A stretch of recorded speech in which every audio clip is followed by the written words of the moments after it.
नमस्कार दोस्तों, आज हम करेंगे रेशियो प्रोपोर्शन के कुछ क्वेश्चन। फर्स्ट है हमारे पास कि फर्स्ट जैसे क्वेश्चन है a ratio b, 2 ratio 3, b ratio c, 3 ratio 5, find a ratio b ratio c। ठीक है, तो a ratio b ratio c हमें फाइंड आउट करना हो तो हमारे पास दो तरीके होते हैं। ठीक है, एक तो ये सबसे पहले तो बात ये है कि अगर मुझे फाइंड आउट करना है a ratio b ratio c, तो इसका क्या होगा 2 रेशो 3 रेशो 5, यही हमारा आंसर आ जाएगा। क्यों आंसर आ जाएगा, इसका लॉजिक क्या है रीजन इसके पीछे। हमारे पास जब a रेशो b है और b रेशो c है, तो हमारे पास जो चीज कॉमन है, जैसे हमारे पास क्या है b कॉमन है, तो b जो है जो यहाँ पर है वही वहां पर होना चाहिए, लेकिन यहाँ पर क्या है 2 रेशो 3, 3 रेशो 5।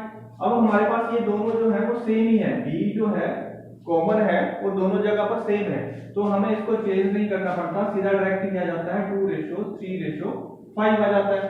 ठीक है, अगर ये चेंज होता फिर इसको जो है हम इनको सेम बनाते। अगर माना कि यहाँ पर हमारे पास 4 होता या कुछ और होता तो हम इसको भी 4 बनाते। ठीक है, किसी भी तरीके से वो नेक्स्ट स्टेप हम करते हैं इस क्वेश्चन को। ठीक है, तो इस टाइप के क्वेश्चन को हम किस तरह से करेंगे, जब आपको दिखे कि b दोनों जगह पर कॉमन है, एक जैसा है, तो उसको चेंज करने की जरूरत नहीं है, सीधा हमारा आंसर आ जाता है 2 रेशो 3 रेशो 5, हमारा आंसर आ गया। और वैसे हम पर्टिकुलरली क्या करते हैं, क्वेश्चन को अगर हम सॉल्व करना हो जैसे लिखते हैं a ratio b ratio c, 2 ratio 3 है a ratio b।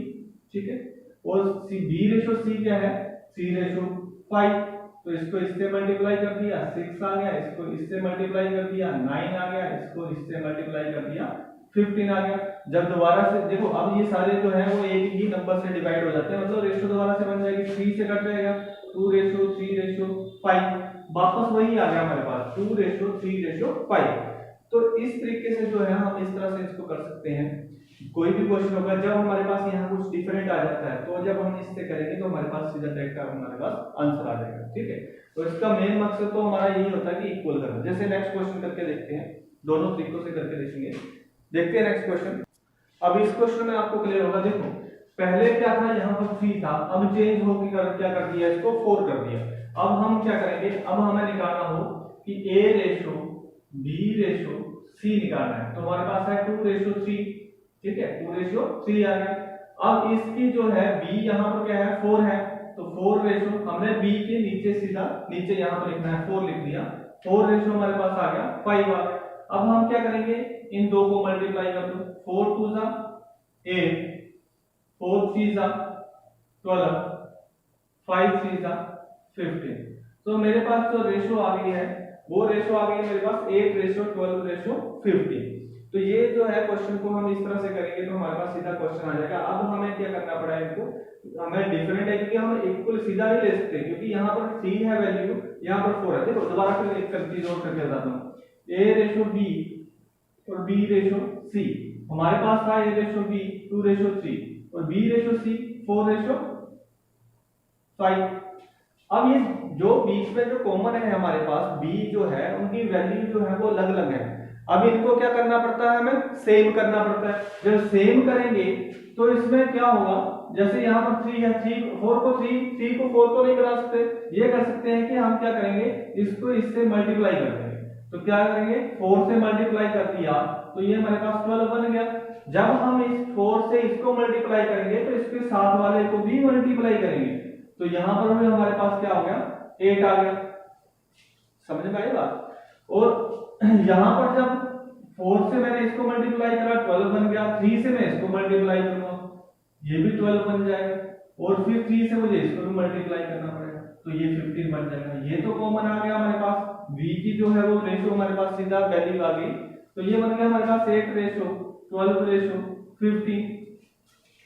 I hope कि क्लियर हो गया होगा। ठीक है, कुछ इस तरह से भी करते हैं इस क्वेश्चन को, जैसे a ratio b ratio c, अगर हमारे पास लिख लिया 2 रेशो 3 है और फिर है 4 रेशो 5, तो मुझे पता है हमने वैल्यू इक्वल बनानी थी, 3 से मैंने इसको मल्टीप्लाई करना है और 4 से मैंने इसको मल्टीप्लाई करना है। जब 4 से मैंने इसको मल्टीप्लाई करना है तो इसके साथ वाले को मल्टीप्लाई करना पड़ेगा, तो यहाँ पर 4 लिख लिया, जब मैंने 3 से इसको मल्टीप्लाई करना है तो इसके साथ वाले को भी मल्टीप्लाई करना पड़ेगा, तो 3 इसलिए लिख दिया। तो इनको सीधा डायरेक्टली ऊपर नीचे भी मल्टीप्लाई कर लेते हैं, बात तो एक ही है, बार बार आंसर तो आपका वही आने वाला है। लेकिन ये मुझे थोड़ा सही लगता है क्योंकि इसमें हम पजल नहीं होते कि किसको कहां पर लेके आना है, 4 को इधर 3 को उधर लेके गए।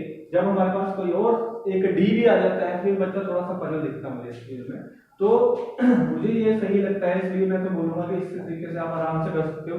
जो बीच की बात है समझने वाले को मैंने आपको समझा दिया है कि किस तरीके से हम क्यों करते हैं, ठीक है। आई होप कि क्लियर हो गया होगा। करते हैं एक next question of.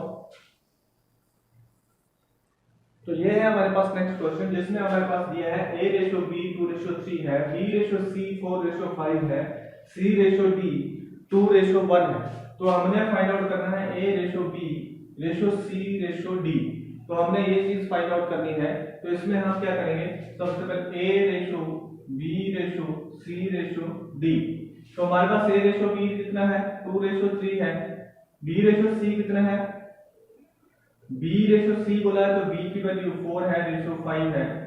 c ratio d बोला है तो c की वैल्यू क्या है 2 है और रेशो 1 है। तो ये हमारे पास जो है हमने इस तरह से इनको लिख लिया है। तो 2 ratio b, a ratio b क्या है 2:3, b ratio c 4:5, c ratio d 2:1।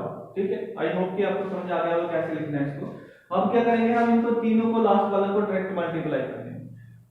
2 4 दा 8, 8 2 दा 16। तो इसका मतलब क्या है, इसका मतलब a जो है वो हमारे पास 16 है। उसके बाद मैंने इसको इससे मल्टीप्लाई करना है, फिर इसको इससे मल्टीप्लाई करना है। 2 से 4 मल्टीप्लाई करा तो 8 आ गया, 8 3 दा 24। इसका मतलब इसकी जो वैल्यू हो गई वो हो गई हमारे पास 24। अब मुझे क्या करना है, इससे इसको मल्टीप्लाई करना है और इससे फिर नीचे वाले को मल्टीप्लाई करना है। 5 3 दा 15, 15 2 दा 30। तो यहाँ पर 30 आ गया मेरे पास। लास्ट में सभी एंड वालों को मल्टीप्लाई करना है। 3 5 दा 15, 15 1 दा 15। तो यहाँ पर आ गया 15।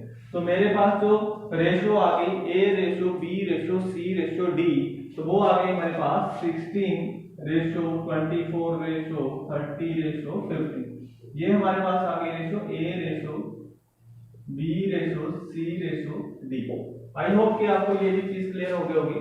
थोड़ा सा पहले कॉम्प्लिकेटेड सा लगता है, लेकिन अगर क्वेश्चन 2 4 5 इस तरह से भी करोगे तो आपको बिल्कुल आराम से समझ आना शुरू हो जाएगा कि कैसे हमने करना है। ठीक है, करते हैं नेक्स्ट क्वेश्चन। हम करते हैं प्रोपोर्शन के ऊपर, 2 क्वेश्चन करके देखते हैं। अब देखिए, अब हमारे पास क्वेश्चन है प्रोपोर्शन के ऊपर। Find the fourth proportion of 4 8 12। अब ये प्रोपोर्शंस क्या होते हैं, देखो प्रोपोर्शंस होते हैं हमारे पास, जैसे हमारे पास मान लिया फॉर एग्जांपल हमारे पास कोई रकम आ जाती है 2:4 प्रोपोर्शन 6:12। अब हमारे पास क्या है, ये जो हमारे पास रकम है ये प्रोपोर्शन है हमारा। क्यों? क्योंकि इसकी जो रेशो, देखो हिंदी में बोला जाता है अनुपात समानुपात। समानुपात का मतलब होता है इनके दोनों के अनुपात जो है वो सेम होते हैं। जैसे इसका जो अगर हम रेशो देखें 1:2 है तो इनकी रेशो क्या है 1:2 है, दोनों की रेशो इक्वल है। एक तो बात ये होती है कि जब हमारे पास प्रोपोर्शन की बात आती है तो इन दोनों की रेशो जो होती है वो सेम होती है।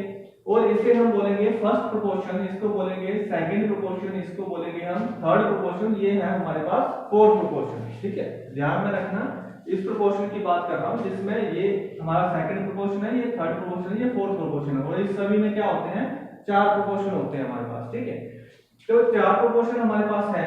तो अगर इनमें से देखो हमें ये पता चल गया इन दोनों की रेशो सेम है, इन दोनों की रेशो सेम है, और इन दोनों का जो मल्टीपल होता है, जो इनका मल्टीप्लाई करने पर आता है, इन दोनों के मल्टीपल के बराबर होता है। 6 4 दा 24, 12 2 दा 24। मतलब बीच वालों का जो दोनों का जो मल्टीपल है बाहर वालों के दोनों के मल्टीपल के बराबर होता है। ये बात भी हमें क्लियर होगी। जैसे यहाँ पर इसने पूछ लिया कि फोर्थ प्रोपोर्शन क्या है, मान लीजिए कि यहाँ से हमसे पूछ लेता कि थर्ड प्रोपोर्शन क्या है। ठीक है, अगर इसी क्वेश्चन में थर्ड प्रोपोर्शन पूछ लेते तो हम क्या करते, हमें पता है कि इन दोनों का मल्टीपल, एक तो हम रेशो से कर सकते हैं, हमें पता है इसकी रेशो 2 है, इसकी रेशो 1 है। ठीक है, आगे भी वाली तरफ यही होगी। इसका मतलब यहाँ पर जो है 12 की रेशो जो सेकंड वाला है उसकी रेशो हमारे पास पड़ी है, और वो जो है वो हमारे पास प्रोपोर्शन भी बड़ा है। तो हम 2 से इसको अगर हम डिवाइड करते हैं 6 आ गया, तो 6 से हम 1 को मल्टीप्लाई करें तो यहाँ पर 6 आ जाएगा। तो भी सिंपल है निकालना। जिसकी रेशो मेरे पास पड़ी है उसकी रेशो को मैंने उठाया, इसको डिवाइड करा और साथ वाले को मल्टीप्लाई करके यहाँ पे लिख दिया, मेरे पास 6 आंसर आ गया। एक तरीका तो ये है। दूसरा तरीका क्या है कि मुझे पता है इन दोनों का मल्टीपल 12 2 जा 24 है, ठीक है। जो मेरे पास एक बचा हुआ उससे मैं डिवाइड कर दूं तो मेरे पास 6 आ गया, तो भी मेरा आंसर क्या है यहाँ पर 6 आ जाएगा। आई होप कि आपको क्लियर हो गया होगा, ठीक है। ये सिंपल प्रोपोर्शन था, एक कंटिन्यूड प्रोपोर्शन भी होता है, वो मैं आगे बताता हूँ क्वेश्चन में। ये हमारे पास सिंपल प्रोपोर्शन है जिसमें हमने बताया कि कैसे क्वेश्चन का आंसर निकलता है। तो इसमें से कोई भी एक गायब हो तो हम इसका आंसर आराम से निकाल सकते हैं। अब हमारे पास क्वेश्चन दिया हुआ है, क्वेश्चन के ऊपर चलते हैं। क्वेश्चन दिया है find the fourth proportion. Fourth proportion हमने फाइंड आउट करना है, तो हमारे पास है 4, सेकंड प्रोपोर्शन है 8, थर्ड प्रोपोर्शन 12 है। अब हमने फाइंड आउट कौन सा करना है, ये वाला फाइंड आउट करना है, ठीक है। तो इसको हम इजीली फाइंड आउट कर सकते हैं, क्यों, मुझे पता है इसकी जो रेशो है वो 1:2 है, तो इसकी रेशो भी 1:2 होगी, ठीक है। 1 से मैं इसको डिवाइड करूंगा तो 12 आ जाएगा, 12 से मैं इसको मल्टीप्लाई करूंगा तो मेरे पास 24 आ जाएगा। इसका मतलब कि जो फोर्थ प्रोपोर्शन है वो है 24। समझ में आई बात? तो आराम से मेरा आंसर आ गया।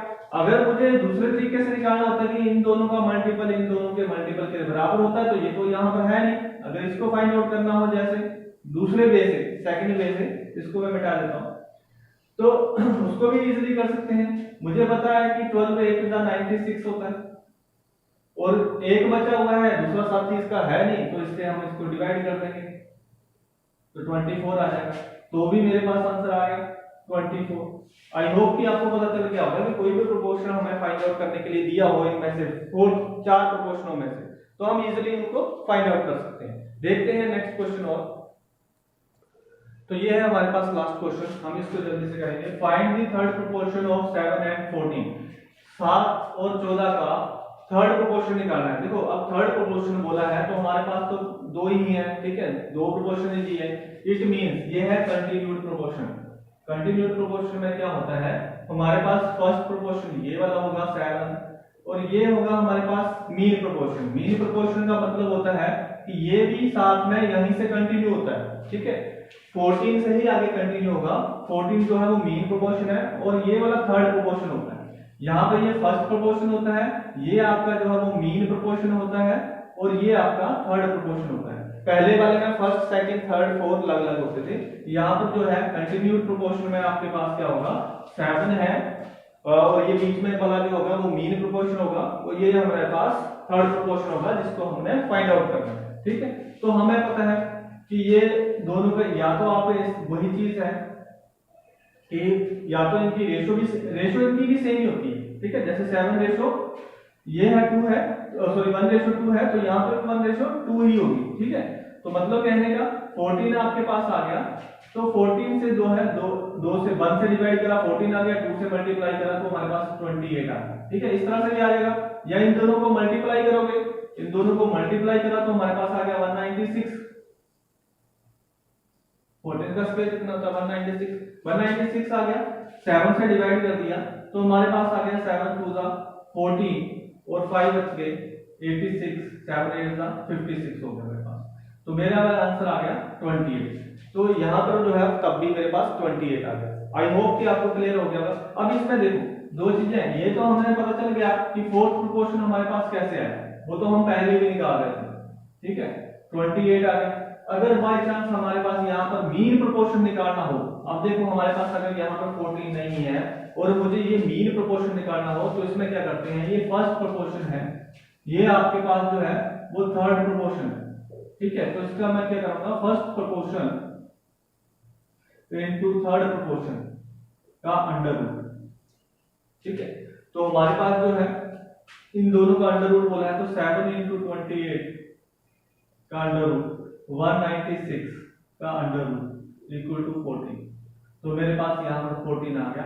तो मीन प्रोपोर्शन निकालना हो, जब मीन प्रोपोर्शन निकालना होता है तो हम इस चीज को यूज करते हैं first proportion into third proportion और का अंडर रूट, तो हमारे पास मीन प्रोपोर्शन हो जाएगा। याद रखना इंपॉर्टेंट है, ये भी मीन प्रोपोर्शन फाइंड आउट करने के लिए आ जाता है, तो बच्चों से नहीं निकलता। आई होप कि जो आपको आज करवाया है वो क्लियर हो गया होगा, नहीं क्लियर हो तो दोबारा देख के कर ले।